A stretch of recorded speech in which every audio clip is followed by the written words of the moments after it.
Hi, it's Alex Glasgow. Today I'm going to be talking to my colleague David Ormsby about nematodes, and in particular about their occurrence on natural turf in New Zealand. So, Dave, just to get us started here, can you talk a bit about the main area where we've seen nematode damage on sports turf in New Zealand, namely on Cotula and Starwood bowling greens? Yep. So firstly, for the audience, nematodes are microscopic roundworms, with the exception of dagger nematode, which we can see without a microscope, but it looks like a very fine strand of hair. In terms of nematodes, they are part of our soil microbiological community, and they actually, in most cases, form a valuable role. From a bowl's perspective, we've been dealing with nematodes for 50 odd years.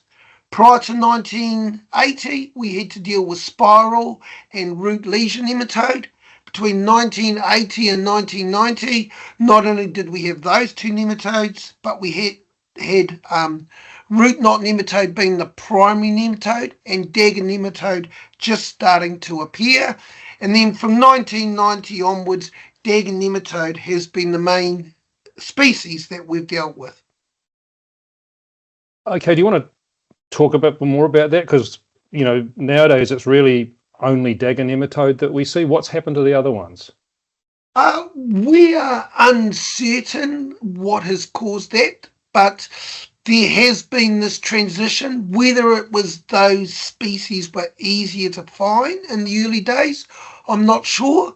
But certainly when I started as an advisor, root knot was very common. You'd see all the galling on the roots, where nowadays I very rarely see that, and I see a lot of daggers. So I'm not sure what's caused the transition. Okay. So if we're looking at a year, when do you most likely, or when do you see symptoms of nematode activity on bowling greens? Right, the symptoms always coincide with stress. So as temperatures start to increase, typically late October onwards, the nematodes become more mobile. And as the first signs of moisture stress occur, typically maybe November-ish, we would expect to see the plant start to yellow. And if you've had experience with nematodes, you will be examining your root system and you will see that the root system is starting to die or shallow up and has this characteristic nibbling or browning of the root tips. Okay, so that obviously root damage is a major symptom of it, and then other things like yellowing and heat stress, moisture stress are in a sense symptoms of a truncated root system rather than directly being killed by the nematode. Absolutely. So nematodes are blamed for the problem, but actually nematodes are the final nail in the coffin. There's something else that's actually putting the plant under stress. Okay, so let's talk a bit about how the problem is managed and treated on bowling greens. Obviously, people would be thinking about some sort of chemical treatment to control the nematodes. What are our options here? Traditionally, we had very toxic nematicides or insecticides. In the very early days, Dazinet, and then from 1980 until very recently, probably 2022, we had Oxamol, or Vidate as it was known, and Phenomyphos, or Nemacure Nematac as it was known. What we found with all those products is they bought us time. They didn't solve the problem. They reduced the nematode population enough to get us through the stress summer period. Subsequently, those products have been withdrawn from the market, and many are now looking at abamectin as the go-to product. But once again, we're dealing with products that bind to the organic matter and don't work that well. So where's it left the industry? Rare. Reliance on garlic, seaweeds, Jay's fluid, and many other things to try and suppress nematodes. So the long and the short of it is that it's actually hard to kill them. All you manage to do typically with these sorts of treatments is slow them down, suppress their activity, that sort of thing. Yep. Absolutely. So most of the nematicides we've used stop the nematode feeding. So they don't actually kill it directly. They slow it feeding, and it's that gradual starvation, if you like, that reduces their activity. The Okay. challenge. Oh, sorry. And so what other management treatments do people use?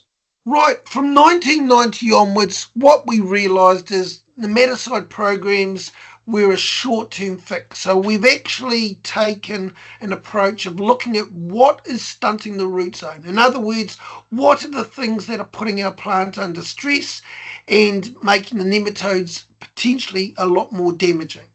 And on bowls, really, it's in the main very simple. Excessive organic matter or thatch, layering, compaction causing shallow root development, or poor irrigation management, generally overwatering. Okay, thanks for that. Well, we'll move on now from bowling greens. We know without doubt that nematodes can cause significant damage on bowling greens in New Zealand, but what about on turf grasses in New Zealand?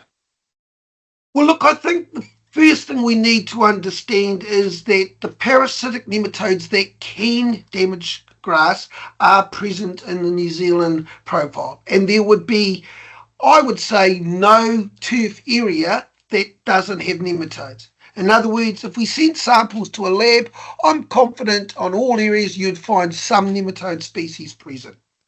So that's the first thing to get your head around. This isn't something new. Secondly, we need to understand that New Zealand's climate is very benign. That may not seem the case when you're sitting in a 25, 27 degree summer's day, but let's face it, compared to overseas where temperatures are well into the 30s, where you have long periods of high humidity, we essentially have an ideal climate for growing grass. So that's the, the background to this. In terms of damage, the only damage I'm aware of on turf, we never actually saw the symptoms on the grass leaf, but we did see the symptoms on the roof, was on a turf facility that had poor light. And it was the stunting effect of lack of light that actually caused the grass to come under stress and then the nematodes to become more pronounced.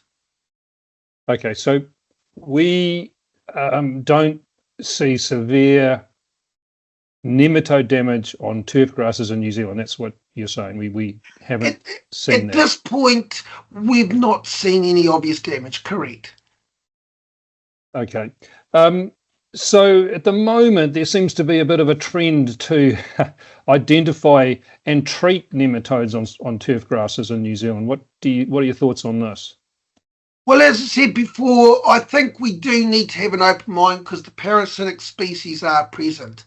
But we need to understand that New Zealand and the climate of New Zealand hasn't changed in 50 or 60 years. So why is it all of a sudden, in the last 2 years, suddenly they've become a major problem? My concern, and I guess the challenge I issue to the turf industry, is perhaps we should stop looking for the weird and wonderful. Let's, in the first instance, look to the obvious. And by that I mean most of the problems that we face on turf can largely be tracked down to excessive organic matter, layering, or moisture extremes. There are some other causes, but let's start with the biggies first, rather than trying to find some weird thing that is highly unlikely to be a contributing problem. Okay, so I mean, obviously, a lot of the time, if you've got problems with your turf, it may well be that it's to do with root zone problems that are going to take that are going to be reasonably difficult to solve and need to be addressed. In those circumstances, you may well be able to find nematodes, but that certainly doesn't mean to say that that's the cause of the problem. And further to that, treating that is unlikely to be the solution to the problem. If you had or was thought that you might have nematode problems on a turf grass, what approach would you take to diagnosing and then deciding whether or not you should be treating it? But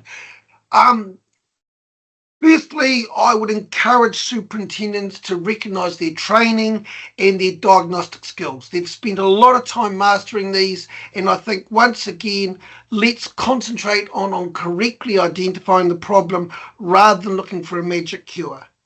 If you feel you've got nematodes, then the first step should be sending a sample to a reliable nematologist, and they will provide you with the counts for a variety of nematode species, and in most cases they will provide you threshold levels.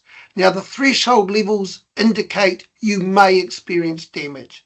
The second and most critical thing in the process is your turf exhibiting symptoms of nematodes. That is very, very short stunted roots or no roots, yellow areas that wilt or die very quickly as they come under stress. And if that is the case and your nematode numbers are high, we may want to consider a treatment program.